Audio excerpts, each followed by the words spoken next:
A Guerra Civil dos Estados Unidos, travada entre 1861 e 1865 e conhecida também como Guerra da Secessão, foi um dos momentos históricos de mais impacto para o país. Isso dado ao fato de ter sido um conflito sangrento, que foi capaz de colocar irmãos contra irmãos, estados contra estados e valores contra valores. Em suas entranhas, a guerra carregava uma tensão acumulada por décadas, construída sobre bases frágeis de desentendimentos políticos, divergências econômicas e um abismo moral profundo que opunha dois modos de vida completamente distintos: o do norte, industrializado e progressista, e o do sul, conservador e profundamente ligado à escravidão. De um lado estava a União, composta pelos estados do norte que cresciam rapidamente sob a força da indústria, da imigração europeia e de ideais cada vez mais inclinados à abolição da escravidão. Do outro lado, a Confederação, formada pelos estados do sul, onde a terra era sinônimo de riqueza e onde plantações extensas de algodão e tabaco dependiam quase inteiramente do trabalho escravizado para existir. No entanto, as visões de mundo que colidiam naquele cenário iam muito além da política, envolviam identidade nacional, liberdade, moralidade e o futuro da própria democracia americana. A guerra deveria trazer paz, mas tudo o que conseguiria apresentar era uma liberdade conquistada pelo sangue. E foi em decorrência do resultado desse conflito que os Estados Unidos também deram à luz a um mal que permaneceria enraizado para sempre em sua história. Permita-me apresentar, eu sou Brian Emmendorfer e seja muito bem-vindo a mais um episódio de Ruído Perpétuo. Hoje vamos entender como as cinzas de um país em guerra pode servir como fertilizante para o nascimento de algo sombrio. Um movimento que, mascarado com a bandeira americana, transformou o ódio em um estilo de vida. Estamos falando da infame Ku Klux Klan.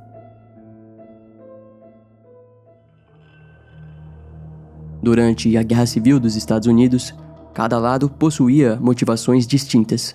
Entre todas as divergências que separavam o Norte e o Sul, nenhuma era tão explosiva quanto a escravidão.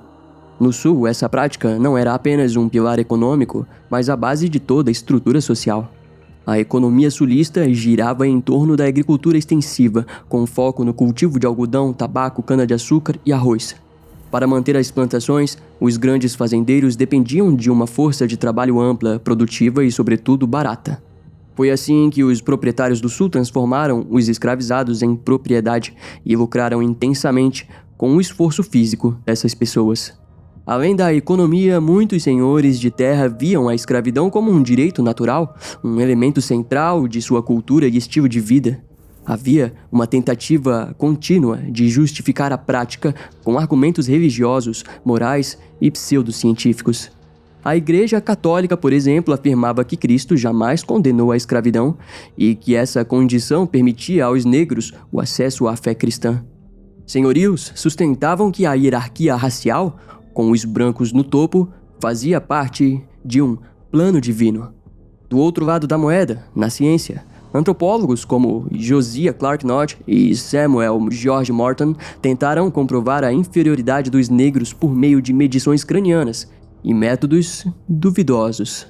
Naquele período, os Estados Unidos estavam profundamente envolvidos com a ideia do destino manifesto, a crença de que os americanos tinham um dever divino e moral de expandir seu território por toda a América do Norte.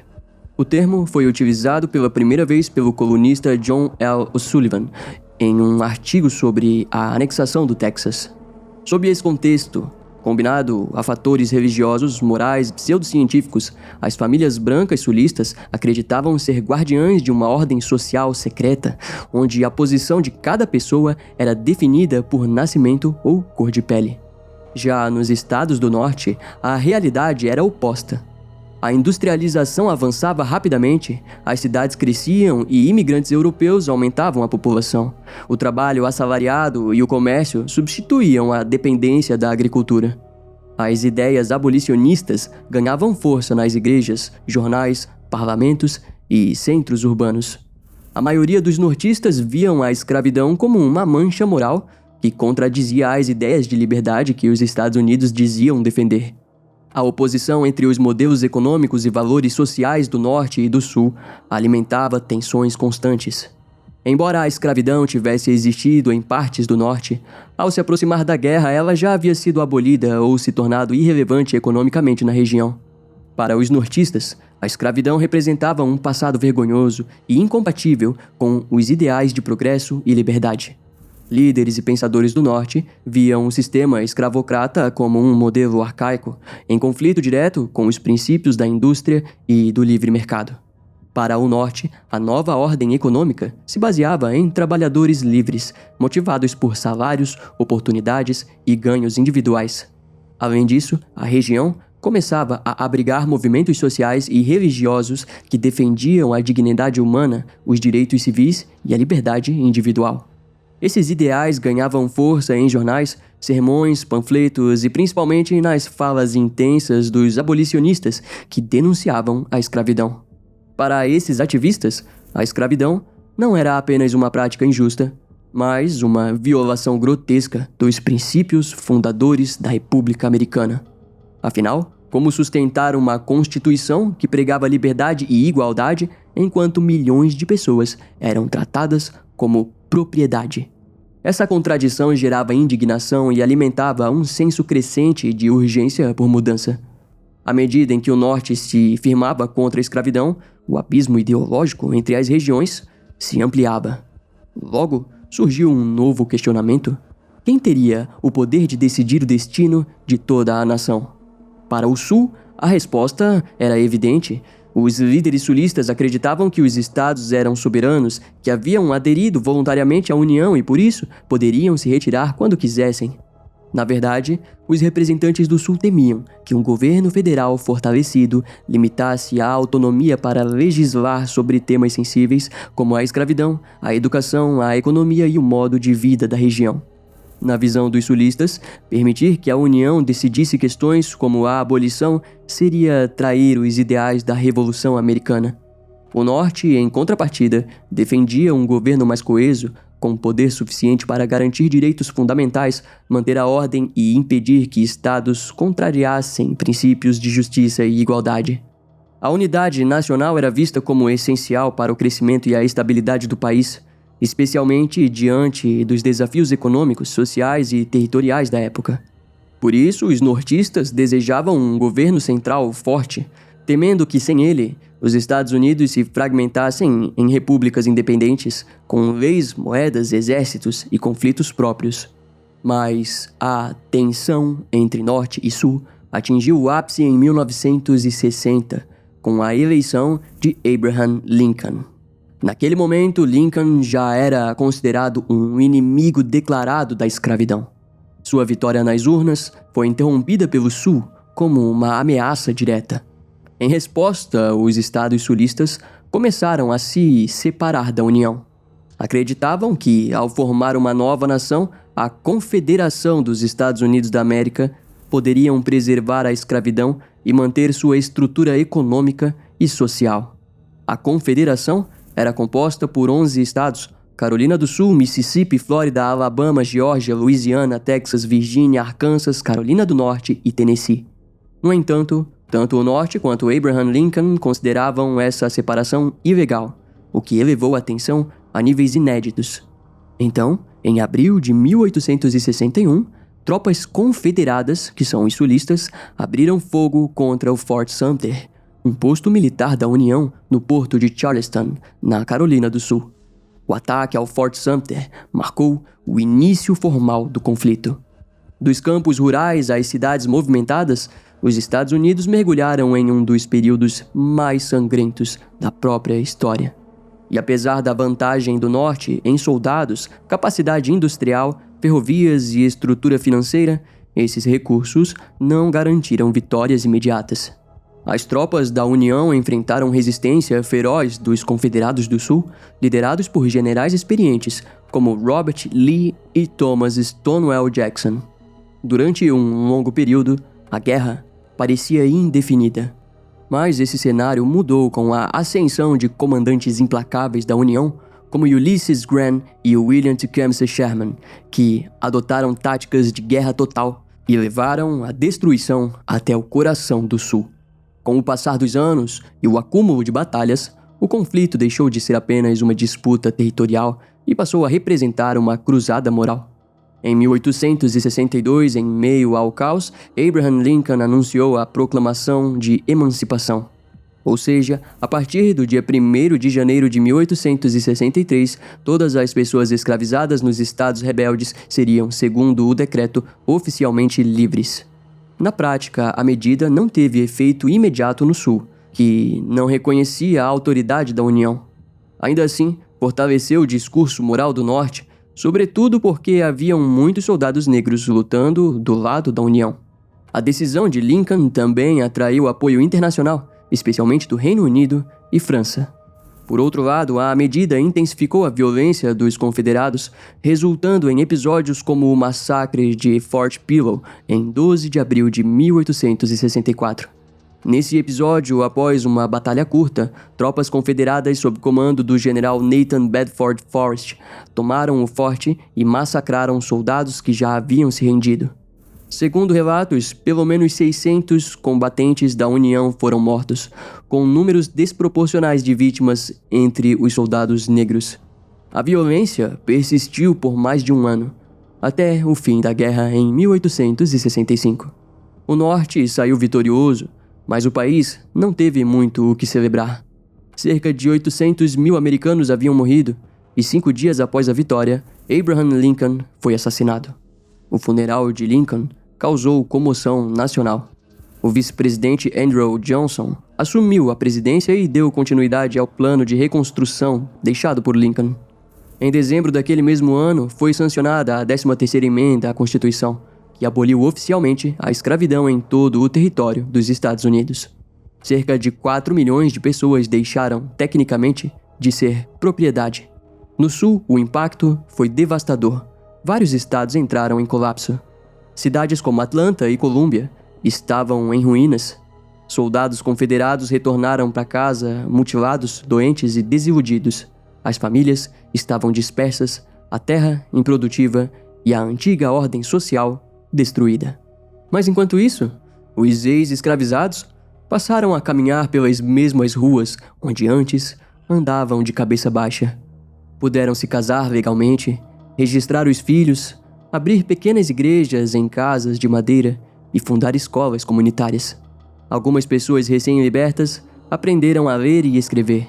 Outras se candidataram a cargos públicos com o apoio de republicanos do Norte, principalmente graças à proteção das tropas federais que garantiam os direitos recém-adquiridos. E essa nova realidade causou grande alvoroço. A presença de pessoas negras alfabetizadas, proprietárias de terras ou com influência política era vista no Sul como uma afronta à antiga ordem social. Esse cenário alimentou o mito da causa perdida. Veteranos confederados e famílias que haviam sido ricas passaram a recontar a história sob outra perspectiva. Segundo essa nova narrativa, a Confederação não teria lutado para manter a escravidão, mas pela liberdade, pelos direitos dos estados do Sul e pela dignidade de seu povo. Na visão sulista, a derrota foi transformada em símbolo de martírio heróico. Essa versão romantizada se tornou um alívio psicológico coletivo. Histórias foram criadas e compartilhadas com orgulho, exaltando não a vitória, mas a honra da derrota. Entretanto, a história está cansada de nos ensinar que esse tipo de romantismo cria terrenos férteis para que a maldade germine e floresça. O período da chamada Reconstrução representou para o Sul uma imposição do governo federal. A derrota obrigou os estados sulistas a reescreverem suas constituições, aceitando as emendas aprovadas pela União. Essas emendas aboliam a escravidão, garantiam cidadania plena e direito ao voto para pessoas negras, além de permitir a presença de tropas federais no território sulista. A antiga estrutura de poder, antes exclusiva da população branca, passou a ser oficialmente dividida. Muitos cargos políticos foram ocupados por carpetbaggers, nortistas que migraram em busca de oportunidades, e também por scalawags, sulistas brancos que aceitaram a derrota e se aliaram aos republicanos. Para os antigos senhores de escravos e aristocratas do Sul que haviam vivido décadas sob outro modelo, essa nova realidade era insuportável. Além da perda de riquezas, essas pessoas passaram a conviver com ex-escravizados e forasteiros do norte, a quem chamavam de invasores. A elite sulista não via a reconstrução como reconstrução nacional, mas como humilhação. Com o tempo, o sentimento de derrota se transformou em frustração e luto. Muitas famílias passaram a relembrar os milhares de soldados que morreram lutando pelo Sul. Instalou-se um clima de melancolia, reforçado por canções, monumentos e obras literárias que exaltavam heróis da chamada causa perdida. E foi nesse ambiente que 6 ex-oficiais confederados, consumidos pelo orgulho ferido e pela frustração, decidiram criar uma distração para o vazio deixado pela guerra. Em dezembro de 1865, os 6 amigos, Frank McCord, Richard Reed, John Lester, John Kennedy, J. Calvin Jones e James Crowell, reuniram-se em Pulaski, uma pequena cidade do Tennessee. A intenção inicial era criar um passatempo, uma brincadeira, mas acabaram fundando uma das organizações mais temidas da história dos Estados Unidos. Todos eram homens instruídos, marcados pelos traumas do campo de batalha. Dentro de cada um havia apenas o vazio. E o vazio, por vezes, alimenta a maldade. Inspirados por antigas sociedades secretas, os 6 amigos decidiram formar uma nova irmandade. A maior referência era principalmente a organização Filhos de Malta, surgida em St. Louis, no Missouri, durante o século XIX. Pouco se sabe sobre essa sociedade, mas relatos sugerem que era uma paródia de organização mais sérias, como a maçonaria, marcada por ritos extravagantes e obscuros. Baseando-se nesse conceito, os 6 criaram seus próprios rituais de iniciação pseudomísticos e adotaram vestes brancas. Deram à nova fraternidade o nome de Ku Klux Klan, combinação do grego Kuklus, círculo, e de uma grafia alterada da palavra escocesa clã, que significa grupo familiar ou tribo. No início, a Ku Klux Klan parecia mais uma trupe teatral macabra do que uma organização com intenções reais. Os primeiros integrantes da clã surgiram com túnicas brancas, rostos cobertos, encenando rituais estranhos nas regiões habitadas por comunidades negras. Montados a cavalo, diziam ter vindo do inferno, alegavam não beber água desde a sangrenta batalha de Shiloh e prometiam vingança contra os vivos. Logo ficou claro para os ex-escravizados que esse grupo havia escolhido como alvo principal justamente as pessoas negras. Rapidamente, como uma praga, outras pessoas aderiram àquele teatro sombrio e novos grupos surgiram em várias cidades do sul dos Estados Unidos. Em abril de 1867, representantes dessas células locais se reuniram em Nashville, no Tennessee. Durante o encontro, criaram cargos com nomes quase mitológicos: Grande Mago, Grande Dragão, Titã e Cíclopes. Cada função recebeu um nome específico. Mas o pior vem agora: o título mais importante, Grande Mago, foi concedido ao ex-general confederado, aquele que mencionamos antes, Nathan Bedford Forrest, responsável pelo infame massacre de Fort Pillow, onde soldados negros foram assassinados mesmo após se renderem. Embora a nomeação de Nathan devesse ser simbólica, ela marcou a transformação definitiva da Ku Klux Klan em uma organização violenta. Sob sua liderança, os ataques passaram a ter alvos definidos com precisão militar. Entre os perseguidos estavam pessoas negras que ousavam votar, lecionar, adquirir terras ou simplesmente caminhar de cabeça erguida, além de aliados brancos, missionários, republicanos e qualquer indivíduo que os confrontasse. Essas pessoas eram assassinadas a sangue frio em plena madrugada. Com o tempo, os relatos de violência espalharam medo entre as comunidades negras em todo o sul. Por meio de ameaças constantes, assassinatos seletivos e táticas brutais, a Ku Klux Klan conseguiu enfraquecer a liderança política negra, especialmente no Tennessee. Inicialmente, o governo federal ignorou os acontecimentos. Isso aconteceu porque, ao contrário de Abraham Lincoln, o presidente Andrew Johnson resistia à cidadania plena para os afro-americanos libertos. Desde o início, ele demonstrou pouca visão sobre a reconstrução nacional. Defensor de um governo federal limitado, Andrew rejeitava a ideia de intervenção em assuntos estaduais. Durante todo o seu mandato, nenhuma ação foi tomada contra a Ku Klux Klan. Somente após a posse de Ulysses Grant, um homem visto como humilde e defensor dos direitos civis, essa realidade começou a mudar. Por volta de 1870 e 1871, o Congresso dos Estados Unidos aprovou a chamada Leis de Execução, criadas para reprimir a Ku Klux Klan e proteger os direitos civis dos ex-escravizados. Pela primeira vez na história, o governo passou a tratar crimes de ódio como conspiração contra o Estado. Tropas federais foram enviadas ao sul e centenas de integrantes da Ku Klux Klan foram presos ou expulsos à força das regiões onde atuavam.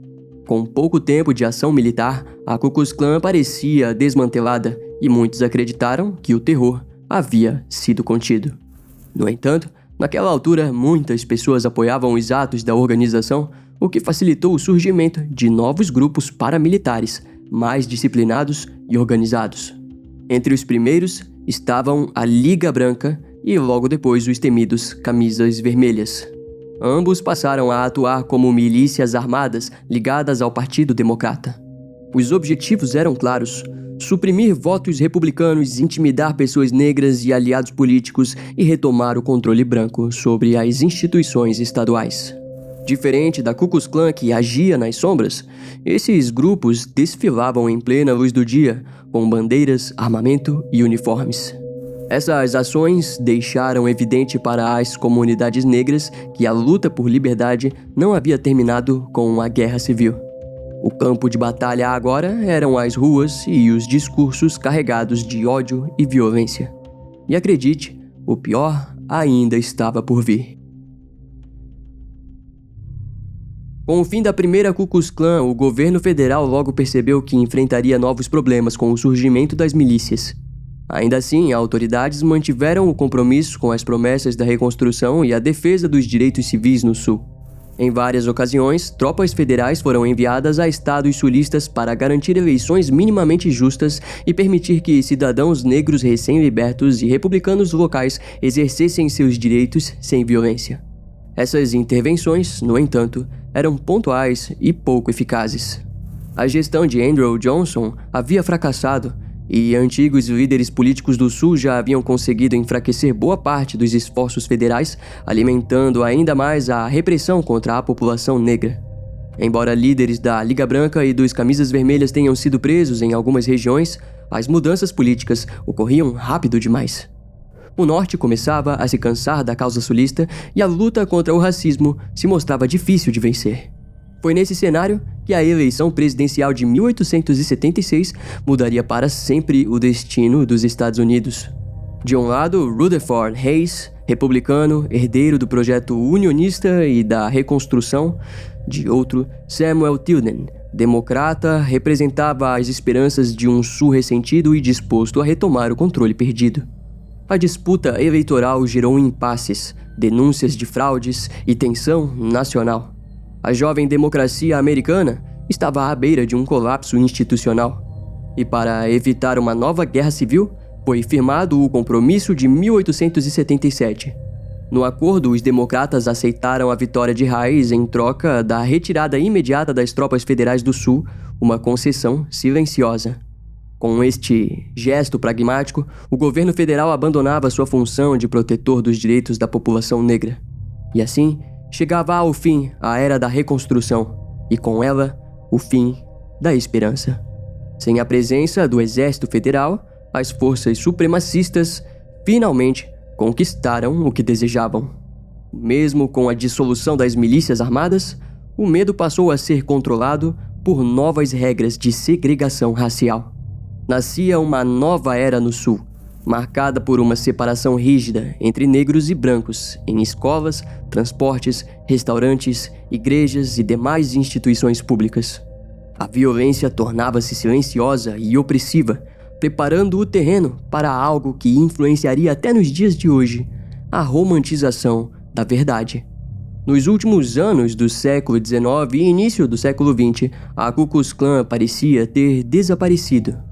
Porém, enquanto os capuzes brancos sumiam das ruas, a memória da organização era reciclada por uma literatura racista, alimentada pela nova supremacia branca da era segregacionista. Esse cenário deu espaço para autores como Thomas Dixon, responsável por obras como The Leopard Spots e The Klansman, que retratavam os antigos membros da Ku Klux Klan como cavaleiros brancos, quase místicos, em defesa da civilização contra o avanço do norte. O ponto de virada veio em 1915, com o lançamento do filme The Birth of a Nation, dirigido por D.W. Griffith, tecnicamente inovador, mas devastador em conteúdo. Baseado nos escritos de Thomas Dixon, o longa retratava a Ku Klux Klan como o último bastião de ordem diante do caos gerado por negros libertos e políticos corruptos. Griffith conduziu a narrativa com empatia pelos membros da Ku Klux Klan, exaltando eles como guardiões da moral americana. O resultado foi devastador. Plateias em todo o país aplaudiram o filme de pé. Para compreender esse momento, é preciso lembrar que entre 1890 e 1920, uma sombra pairava sobre os Estados Unidos. Nesse período, cerca de 3.000 afro-americanos foram linchados por supostos crimes, muitas vezes sem qualquer julgamento. Os assassinos alegavam estar protegendo a honra branca. Mas esses atos não eram justiça, eram formas de controle e demonstrações deliberadas de supremacia racial. As vítimas dos linchamentos costumavam ter os corpos expostos em praça pública. A mensagem era clara e brutal: vidas negras valiam menos. Com o tempo, esse tipo de violência se tornou parte do cotidiano. Homens, mulheres e até crianças brancas se reuniam para assistir aos assassinatos como se fossem espetáculos. Fotografias eram registradas e cartões postais com imagens fúnebres eram comercializados. E apesar desse horror, nem todos aceitavam a bárbare como normalidade. Líderes religiosos denunciavam os crimes em seus púlpitos. Jornalistas negros arriscavam a própria vida para relatar os fatos. Essa resistência levou à criação em 1909 da Associação Nacional para o Progresso de Pessoas de Cor, NAACP, cujo objetivo era combater o linchamento e revelar a verdade por trás da brutalidade racial. No entanto, em 1915, uma nova fagulha reacendeu o terror. Inspirado pelo sucesso cultural de The Birth of a Nation, William Simmons, um fraternalista do Alabama, liderou uma cerimônia com mais 15 homens, acendendo uma cruz em chamas na Stone Mountain, perto de Atlanta. Ali, fundaram a segunda Ku Klux Klan. Diferente da primeira, que atuava majoritariamente no sul e focava na repressão de pessoas negras recém-libertas, essa nova versão tinha ambições nacionais. Naquele momento, os Estados Unidos enfrentavam um fluxo crescente de imigrantes europeus, especialmente católicos e judeus, o que alimentava o ressentimento de setores conservadores. Muitos viam esses imigrantes como ameaças à identidade americana.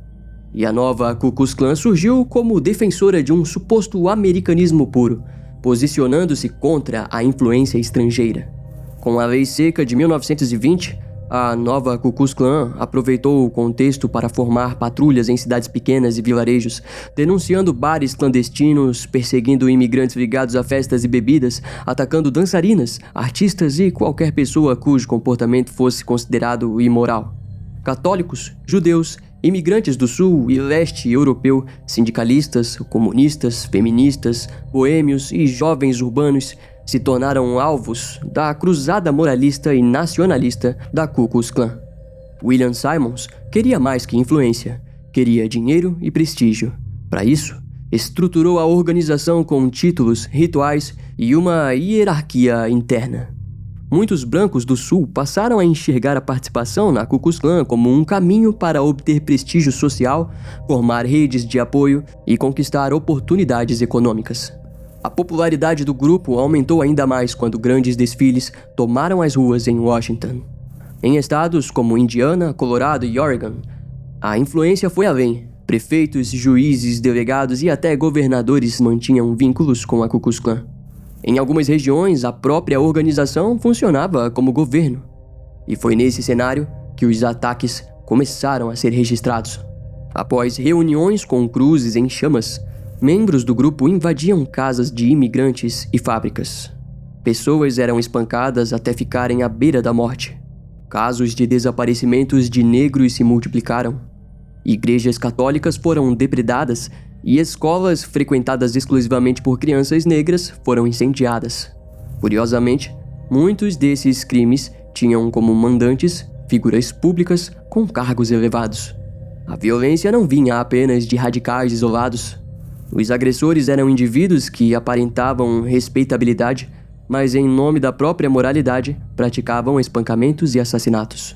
A retórica da pureza americana era usada como justificativa para humilhar e eliminar quem fosse considerado inferior ou imoral. Em cidades como Denver e Atlanta, formou-se um padrão de ataques brutais contra mulheres rotuladas como promíscuas. Essas mulheres eram levadas até praças públicas, tinham os cabelos cortados, eram espancadas e tinham seus nomes publicados em jornais como forma de exemplo. Oficialmente, a Ku Klux Klan se dizia contrária à violência letal. Essa imagem era divulgada em panfletos, discursos e notas à imprensa, numa tentativa de parecer respeitável diante da elite e do eleitorado.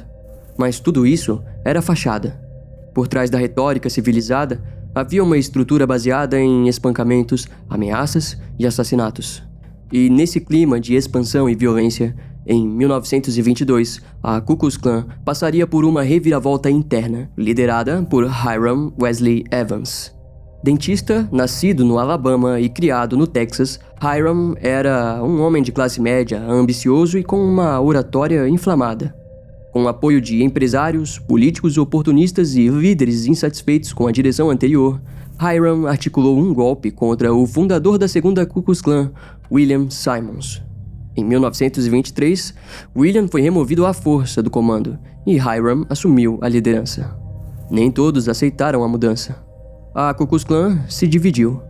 De um lado, Hiram reorganizava a instituição. De um outro, em Indiana, um homem chamado David Curtis Stephenson, conhecido como Grande Dragão, começava a disputar espaço e influência dentro da organização. Com influência crescente no meio oeste, David transformou sua facção em uma máquina de dominação regional, ganhando força em estados industrializados e urbanos. Na época, a Ku Klux Klan reunia cerca de 4 milhões de membros em todo o país. Apesar da divisão interna, os dois grupos usavam os mesmos símbolos, discursos e métodos. Mas David tinha algo distinto. Nascido no Texas e criado em Oklahoma, era um mentiroso compulsivo que se autodenominava herói de guerra, algo jamais comprovado. Com talento como orador, entrou no mundo da publicidade e da política até ser recrutado pela Ku Klux Klan, onde ascendeu rapidamente graças à sua habilidade de mobilização. Sob seu comando, a Ku Klux Klan de Indiana tornou-se uma potência. Controlava o governador, metade da legislatura estadual, prefeitos, juízes, xerifes e veículos de imprensa. David organizava grandes eventos, como a Marcha de 1925 em Washington, D.C., que reuniu mais de 40 mil membros vestidos de branco desfilando pela capital em busca de legitimidade política. Seu jornal, The Fiery Cross, circulava pelo país e seus discursos lotavam estádios com mensagens de ódio contra imigrantes, católicos e negros. Mas por detrás da imagem moralista, David era um alcoólatra, violento e corrupto. Acumulou fortunas com taxas de iniciação e venda de uniformes, vivia em mansões luxuosas, com carros e festas, um estilo de vida que contrariava o puritanismo que pregava. Além de tudo aquilo, ele ainda mantinha relacionamentos com mulheres, marcados por abusos e violência. Essa face oculta viria à tona em 1925, quando seu nome apareceu nos jornais, não por discursos inflamados, mas por algo muito mais sombrio. Dessa vez, o nome de David Curtis Stephenson foi associado a um crime brutal. Ele havia sequestrado, violentado e torturado uma jovem educadora envolvida em programas sociais do estado. A vítima foi Madge Oberholzer, de 28 anos. O caso só veio à tona porque Madge sobreviveu o tempo suficiente para relatar detalhadamente tudo o que sofreu. Ela contou que conheceu David em janeiro de 1925, durante a festa de posse do governador Edward Jackson, realizada no Athletic Club de Indianápolis. Na ocasião, David a abordou insistentemente, tentando convencê-la a sair com ele. Após várias recusas, Mad acabou cedendo. Depois de alguns jantares, iniciaram um relacionamento. Inteligente e engajada, Mad passou a atuar como assessora informal de David durante a sessão legislativa de 1925 em Indiana. No entanto, o envolvimento com o político tinha como principal motivação a esperança de usar a influência dele para impulsionar um programa educacional do qual participava. Mas a relação começou a desandar quando Mad foi convidada para uma festa na mansão de David. O ambiente, os excessos e o comportamento errático do anfitrião a deixaram profundamente desconfortável. Após aquela noite, Mad decidiu cortar o contato com o político. Eles não voltaram a se ver, nem a se falar, até o domingo do dia 15 de março de 1925. Naquela noite, por volta das 10 horas da noite, Mad retornava para casa depois de sair com uma amiga. Ao chegar em casa, Mad foi informada por sua mãe de que a secretária de David Stephenson havia ligado. O recado era urgente. David estava prestes a viajar para Chicago e queria que Mad retornasse a ligação.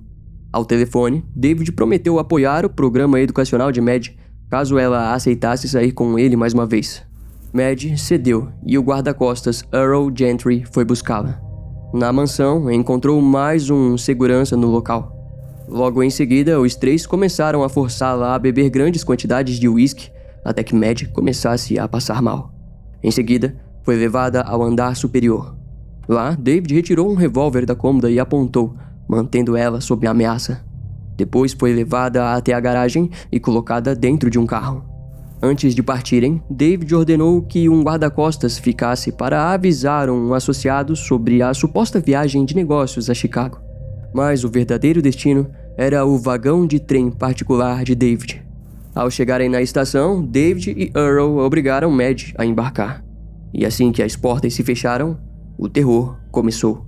Mad teve as roupas rasgadas, foi mordida em várias partes do corpo e violentada sexualmente repetidas vezes. Horas depois, ao recobrar a consciência, tentou ameaçar David, afirmando que revelaria sua verdadeira face.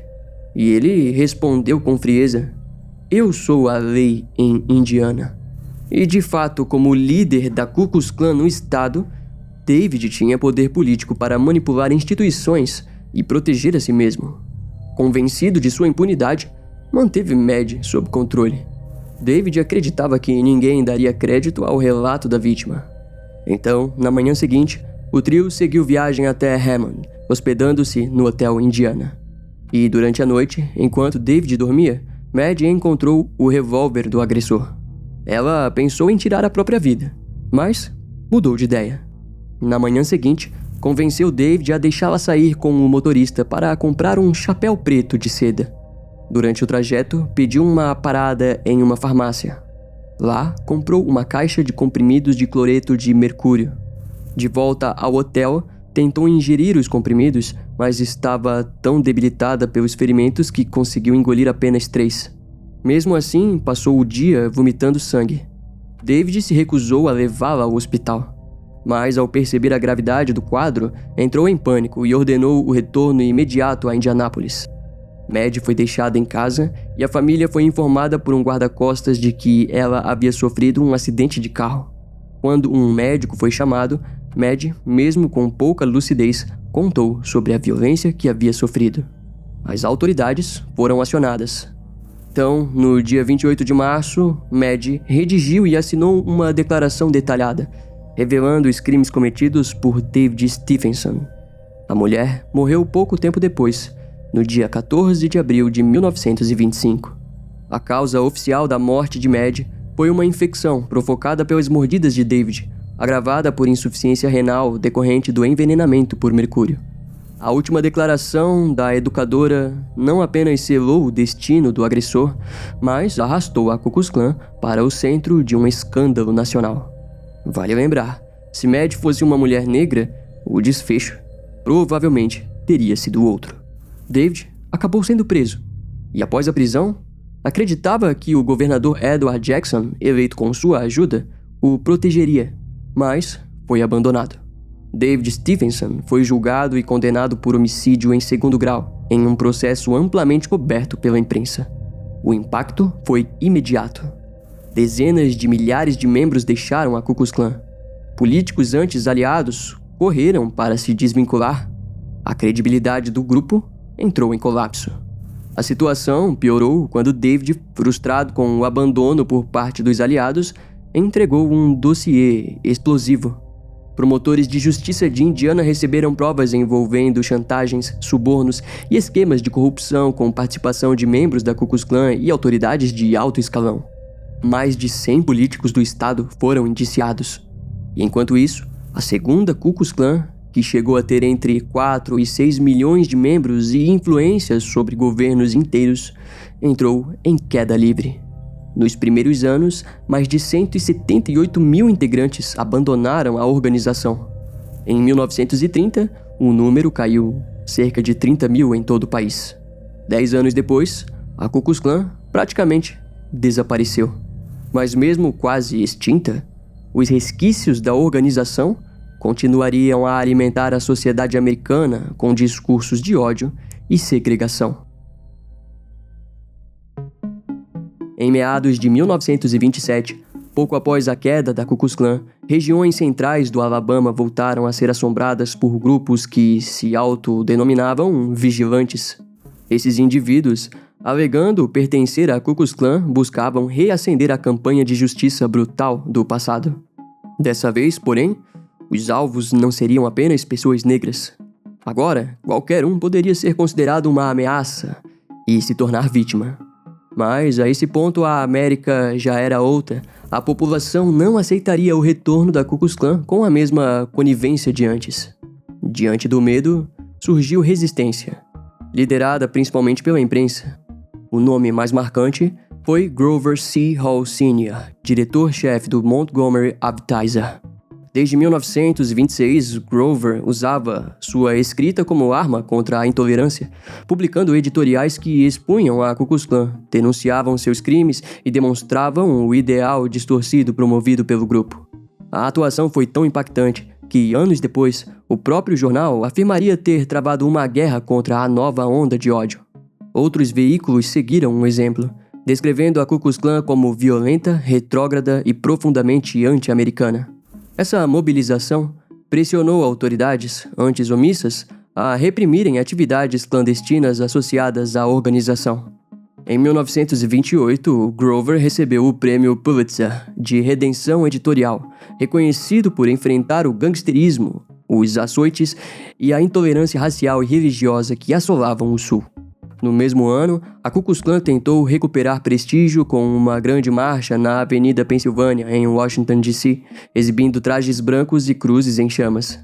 A intenção era demonstrar força com números, mas aquilo marcaria um dos últimos suspiros do grupo. No Alabama, 2 anos depois, os números falavam por si só. Restavam menos de 6 mil membros, muitos concentrados em Birmingham, onde pequenos núcleos ainda atuavam discretamente. Então, em 1929, com a queda da Bolsa de Valores, os Estados Unidos mergulharam na Grande Depressão. Em meio ao desemprego, fome e caos econômico, havia pouco espaço para movimentos baseados em ódio institucionalizado. 10 anos depois, entre os escombros deixados pela crise, a Ku Klux Klan estava praticamente em ruínas. Hiram Wesley Evans, último líder ainda ativo, decidiu deixar o comando. Ele vendeu a estrutura do grupo a 2 homens, James Colescott, veterinário de Indiana, e Samuel Green, obstetra de Atlanta. Ambos careciam de carisma, visão e habilidade política para reerguer a organização, mas insistiram na tentativa. Durante alguns anos, repetiram o discurso de intolerância que décadas antes havia atraído multidões. Mas os tempos eram outros. A imagem de uma organização racista, violenta e secreta se tornava cada vez mais incompatível com o ideal americano que o governo buscava projetar ao mundo. Além disso, como muitos diriam, era ruim para os negócios. Já não havia vantagens em integrar a Ku Klux Klan, que se encontrava à beira da marginalização. Ainda assim, a violência racial mostrava que não era exclusiva da organização. Em 1940, durante a Segunda Guerra Mundial, 3 linchamentos de homens negros no sul dos Estados Unidos chocaram a imprensa. No mesmo período, Albert Williams, membro da Associação Nacional para o Progresso de Pessoas de Cor, foi assassinado em Brownsville, Tennessee, por ajudar no registro de eleitores negros. O caso gerou tensão no sul, agravada pouco depois pelo sequestro do adolescente Austin Calloway, de 16 anos, retirado à força da prisão onde estava detido. Acusado de agredir uma mulher branca, Austin foi levado por 6 homens encapuzados e executado em La Grange, na Geórgia. Esses episódios revelaram que o racismo e a ideia de supremacia branca estavam profundamente enraizados em setores da sociedade. O governo federal, então, decidiu agir. Em 1944, o Internal Revenue Service, IRS, órgão fiscal dos Estados Unidos, processou a Ku Klux Klan por sonegação de impostos, cobrando cerca de $685 mil em tributos atrasados. E, sem condições de quitar a dívida, James Colescott formalizou a dissolução da organização. 2 anos depois, Samuel Green tentou reacender a Ku Klux Klan, reunindo alguns seguidores, mas sua nova liderança durou pouco. Sem força para sustentar a organização, Samuel Green acabou substituído por Eldon Edwards, que acreditava ser possível restaurar a antiga influência da Ku Klux Klan. Com base em Atlanta, Eldon lançou uma campanha para consolidar o movimento. Entre 1951 e 1952, cerca de 40 casas de famílias negras no sul de Atlanta foram destruídas por bombas atribuídas à Ku Klux Klan. Algumas vítimas eram ativistas que lutavam pela erradicação definitiva dos remanescentes da organização. Por um breve momento, Eldon acreditou que conseguiria reviver a Ku Klux Klan com força. Mas, como dito várias vezes até agora, os tempos haviam mudado. A sociedade pós-guerra já não tolerava abertamente movimentos racistas e a luta por direitos civis crescia com intensidade. E mesmo assim, Eldon insistiu. Em 1959, nomeou Roy Davis, um membro influente da Ku Klux Klan no Texas, com o título de Grande Dragão, como novo líder. Nos anos seguintes, Roy iniciou uma campanha ativa de recrutamento. Entre 1961 e 1962, organizou comícios cheios de emoção na Flórida e em outros estados do sul, tentando reviver o espírito da Ku Klux Klan, mas sem sucesso. Roy também fundou os Cavaleiros Originais da Ku Klux Klan, uma ramificação do grupo. No fim de 1963, o assassinato do presidente John Kennedy, ocorrido em Dallas, cidade onde Roy operava, reacendeu os alertas em Washington. O Congresso iniciou uma investigação formal contra a Ku Klux Klan e os holofotes se voltaram com força contra a organização. Pouco depois de os Cavaleiros Originais receberem uma intimação oficial para depor, Roy Davis renunciou ao comando da organização. O impacto foi imediato.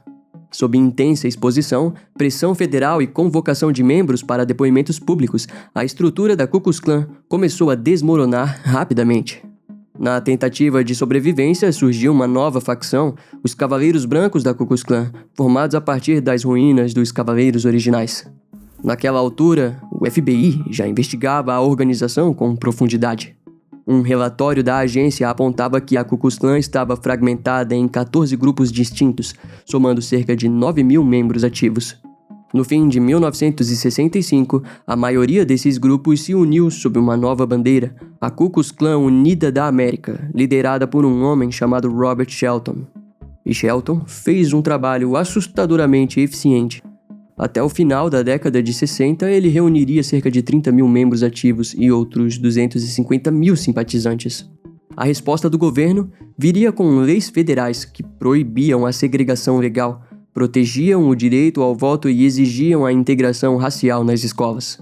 Em retaliação, em 1971, membros da Ku Klux Klan coordenaram atentados que destruíram 10 ônibus escolares em Pontiac, Michigan. Não houve mortos, mas a mensagem era clara. Se o governo promovesse integração, a resposta seria fogo e destruição. O ataque ganhou destaque nos noticiários e, em alguns lugares, serviu de inspiração. Universidades passaram a registrar a presença de pequenos grupos de estudantes ligados à Ku Klux Klan. No fim da década de 70, instituições como a Vanderbilt, Universidade da Geórgia, Universidade do Mississippi, Universidade Akron e Universidade do Sul da Califórnia relataram atividades da Ku Klux Klan em seus campos. Cartazes racistas circulavam nos corredores e ideias de supremacia branca começaram a ser promovidas contra estudantes negros. A situação gerou indignação. Em novembro de 1979, militantes do Partido Comunista dos Trabalhadores, na cidade de Greensboro, Carolina do Norte, organizaram uma manifestação pacífica contra a Ku Klux Klan. O objetivo era mobilizar operários, em sua maioria negros, para resistirem à escalada do racismo e da violência nas ruas do Sul. Aquela era uma marcha por justiça, mas a Ku Klux Klan respondeu com armas. Ao lado de integrantes do Partido Nazista Americano, homens armados dispararam contra os manifestantes, matando 5 pessoas. O episódio ficou conhecido como o Massacre de Greensboro.